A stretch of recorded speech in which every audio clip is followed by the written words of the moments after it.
Di tengah Sahara yang lengang, berpasir kuning dan bergunung batu itu, suara angin mencemaskan dan menakutkan.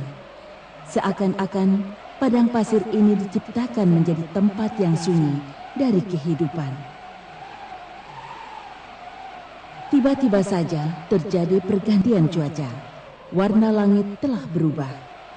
Angin pun menjadi tenang dan menjadi sepoi-sepoi mengasihkan. Biji-biji pasir bergerak, semua benda-benda itu telah merasakan adanya tamu yang membawa berkah.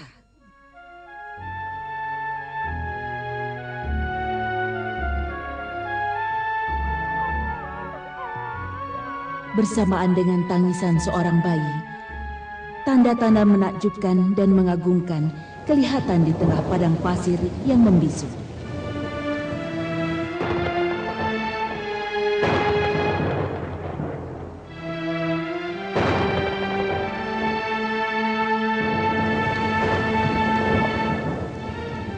Pasti ada tamu-tamu yang akan menempati tempat ini. Lihat, dia adalah bapak para nabi-nabi. Nabi Ibrahim alaihissalam bersama istrinya Hajar dan bayinya Ismail. Aha, sungguh ini adalah kejutan bagi sejarah dan sejarah akan berubah. Ya, tempat yang penuh barokah ini akan bertambah keberkahannya dengan kedatangan Abu Biyah, Nabi Ibrahim. Lihatlah, Nabi Ibrahim akan meninggalkan tempat ini. Ia juga meninggalkan istri dan bayinya. Ia meninggalkan sedikit air dan beberapa potong makanan. Sebagai bekal untuk beberapa hari. Semoga saja air dan makanan itu akan cukup. Iya, betul. Di kawasan ini tidak ada tumbuhan ataupun air. Tapi Allah tidak akan membiarkan keduanya. Astaghfirullahaladzim. Ya, benar. Allah tidak akan membiarkan hambanya yang soleh.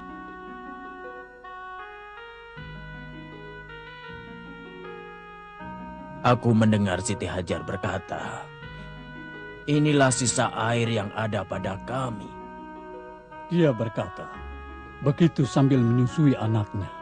Dan kamu akan mengetahui keajaiban-keajaiban nanti.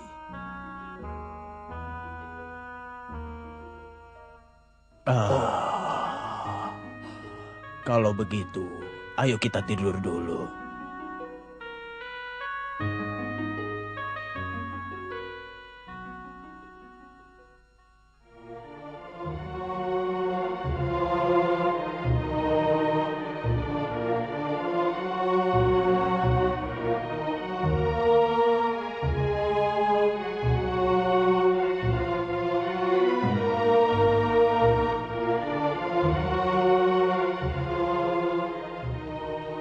Lihat Siti Hajar, ia mencari air ke setiap tempat. Ia pergi bolak-balik dari Bukit Safa ke Bukit Marwah. Benar, ia lari-lari kecil mencari air. Akan mencapai 7 kali putaran. Si kecil menjerit kehausan.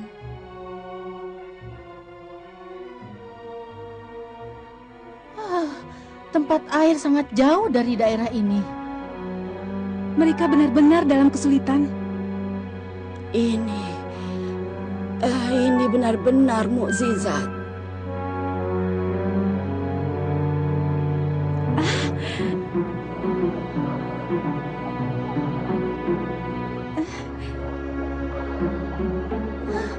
Ada air. Itu memancar melimpah-limpah dari bawah telapak kaki si kecil. Keluar dengan Sungguh sendirinya. menakjubkan. Ya Allah, ini merupakan mukjizat.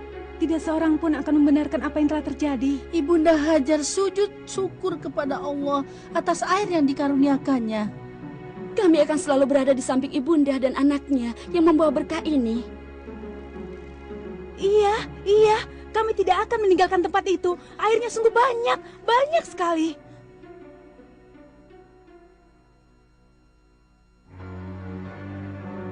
Lihatlah burung-burung yang bertengger di sana. Mungkin ada hewan buas yang meninggalkan mangsanya. Bukan. Itu bukan burung yang suka memakan daging-daging. Itu adalah air. Menyenangkan sekali. Ya, menyenangkan. Benar, burung-burung pun bergembira karena telah mendapatkan air. Begitu juga makhluk yang lainnya. Karena di tempat ini terdapat air yang mencukupi. Baiklah. Setelah merenung, aku akan menyelidiki sesuatu untuk mengetahui kebenaran.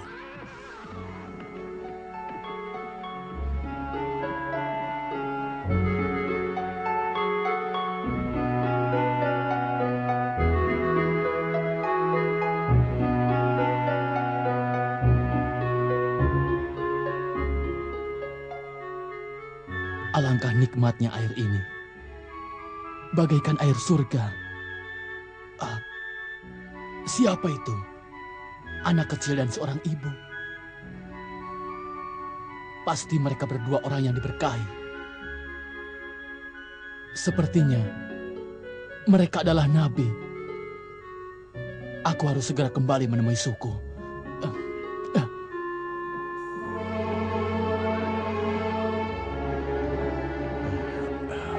Wahai sahabatku, duduk dan istirahatlah. Apa yang terjadi di sana? Kabarkanlah padaku. Anda benar, wahai Tuan Se. Aku telah menemukannya di sana. Mata air yang nikmat, yang selama ini belum pernah saya meminumnya. Apakah kau melihat orang-orang atau suku Arab di sana? Saya tidak menemukan siapa-siapa, kecuali seorang wanita dan anak kecil. Kelihatannya keduanya memiliki tanda-tanda kenabian dan kemuliaan. Kita tidak punya tempat di sini, tuan-tuan. Mari kita minta izin kepada ibu yang baik itu, agar kita bisa tinggal di dekat air tersebut. Dan paginya kita berangkat.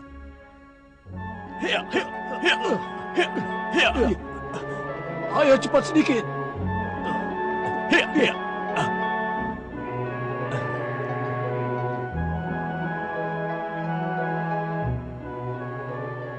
Kita telah sampai, Tuan.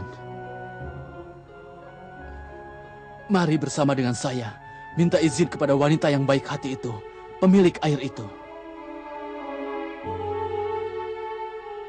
Bu, apakah Anda mengizinkan kami tinggal di tempat ini bersama Anda?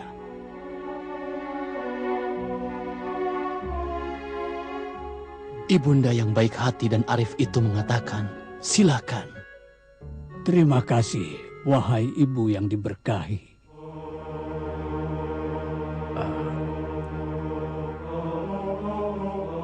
Ayo, kita dirikan tenda. Ayo cepat.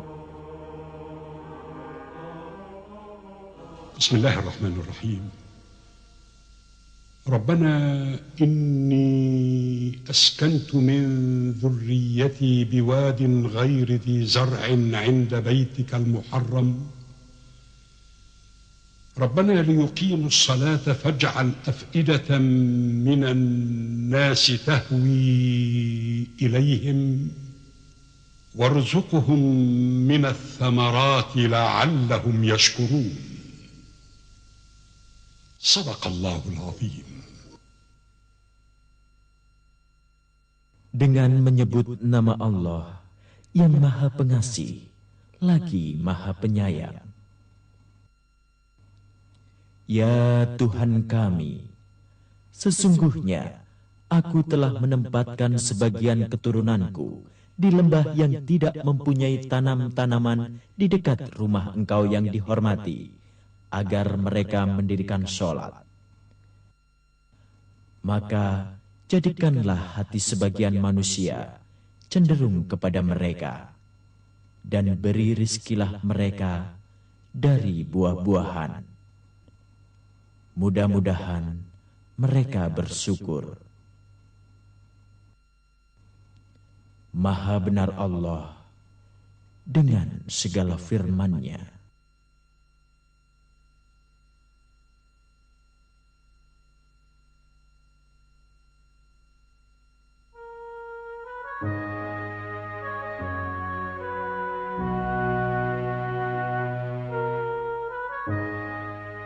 Subhanallah, Allah telah mengabulkan doanya Nabi Ibrahim. Benar, air pun telah muncul, dan orang-orang datang untuk menaklukkan tempat yang sebelumnya menyeramkan. Siapa yang menyangka kalau tempat yang lengang ini akan berubah menjadi tempat yang penuh dengan manusia dan air? Nabi Ibrahim bermimpi ketika beliau sedang tidur.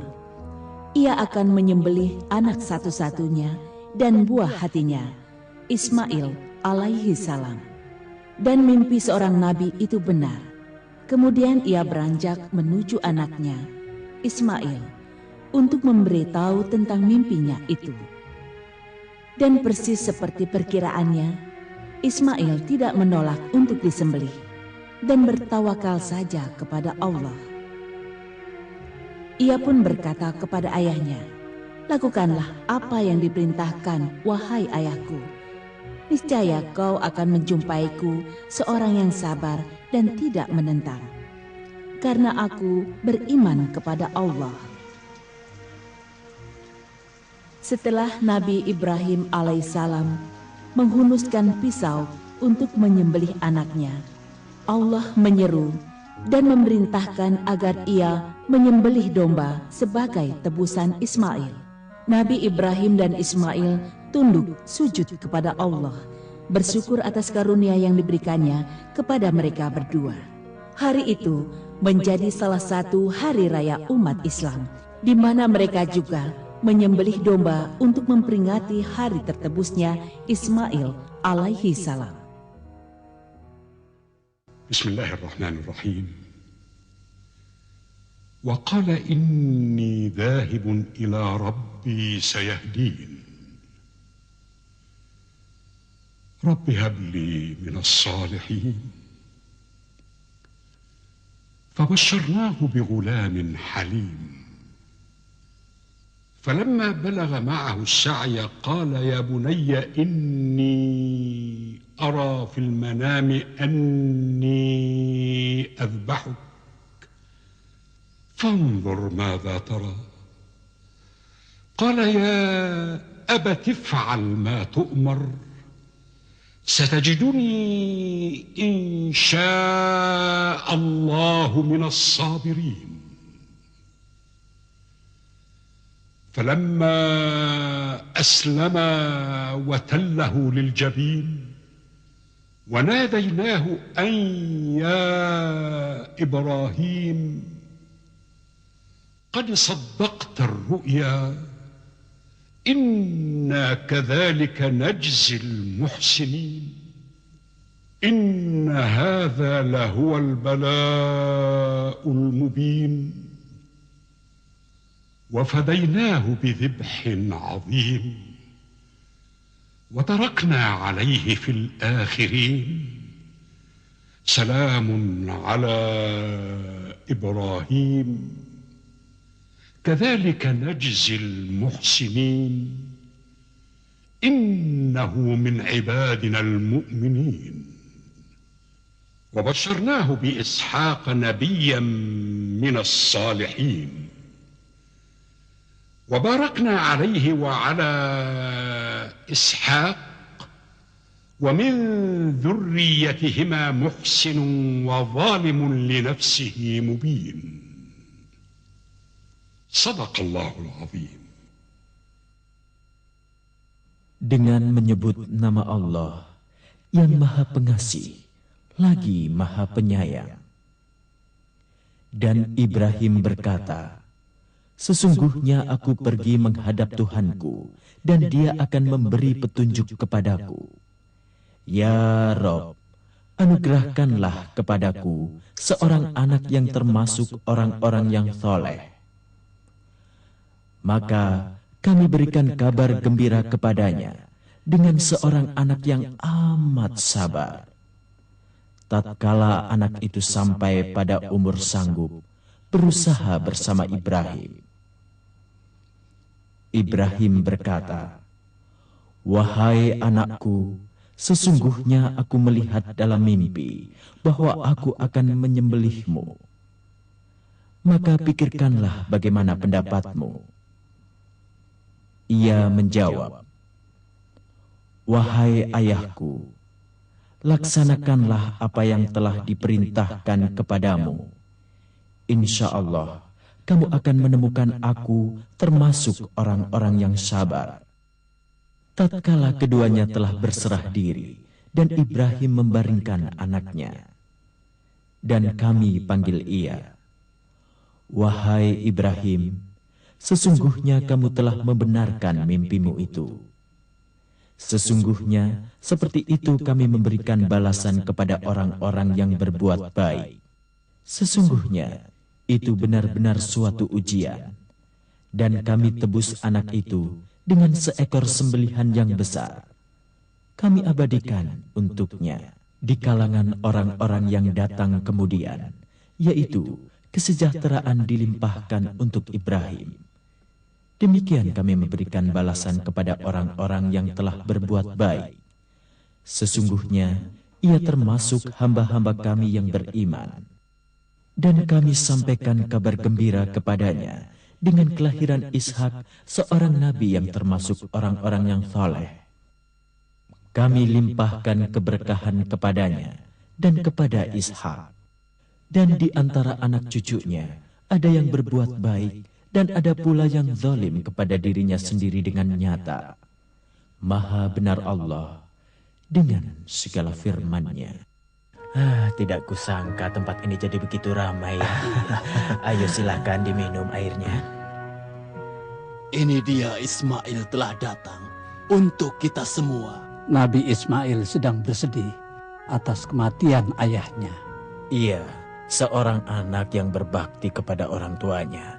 Nabi Ismail memang berakhlak mulia dan dia disukai oleh setiap orang di suku ini. Kita harus mencarikan istri buat Ismail alaihissalam dari anak-anak perempuan kita. Benar, ide yang bagus. Aku akan menikahkan anak perempuanku dengannya. Kalau begitu, mari kita sholat. Dan setelah itu, terserah Allah apa yang dikehendakinya. Benar, sebaiknya kita mengerjakan sholat sebagaimana yang pernah diajarkan Nabi kita, Ismail alaihissalam.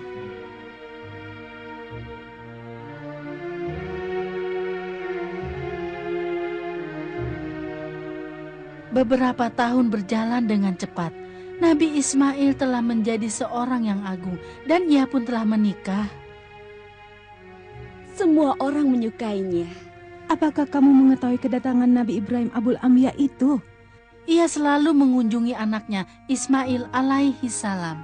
Tetapi kelihatannya kunjungan ini sangat lama. Bagaimana kamu tahu akan lama? Saya mendengar Abul Anbiya memerintahkan Nabi Ismail untuk membangun kembali Ka'bah Baitul Haram serta mensucikannya. Siapa yang pertama kali membangun Baitul Al-Haram? Mereka mengatakan bahwa Adam bapak manusia, orang yang pertama kali membangun Ka'bah. Semoga saja aku bisa membantu mereka untuk membangun Ka'bah Baitul Haram. Semoga saja aku menjadi bagian dari batu-batu yang mereka pilih untuk membangun Ka'bah. Hal ini adalah kehormatan bagi semua batu dan pepohonan. Bismillahirrahmanirrahim. وإذ يرفع إبراهيم القواعد من البيت وإسماعيل ربنا تقبل منا إنك إنك أنت السميع العليم ربنا واجعلنا مسلمين لك ومن ذريتنا أمة مسلمة لك وأرنا مناسكنا وتب علينا إنك أنت التواب الرحيم ربنا وابعث فيهم رسولا منهم يتلو عليهم آياتك ويعلمهم الكتاب والحكمة ويزكيهم إنك أنت العزيز الحكيم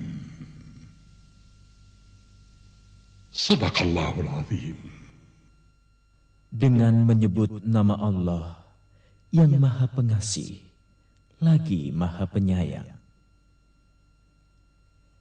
Dan ingatlah ketika Ibrahim meninggikan dasar-dasar Baitullah bersama Ismail seraya berdoa, Ya Tuhan kami, terimalah daripada amalan kami. Sesungguhnya Engkaulah yang Maha Mendengar lagi Maha Bijaksana. Ya Tuhan kami, jadikanlah kami berdua orang-orang yang tunduk dan patuh kepada Engkau di antara anak cucu kami, umat yang tunduk dan patuh kepada Engkau. Dan tunjukkanlah kepada kami cara-cara dan tempat-tempat ibadah haji kami, dan terimalah tobat kami. Sesungguhnya Engkaulah yang Maha Penerima Taubat, lagi Maha Penyayang. Maha benar Allah dengan segala firman-Nya.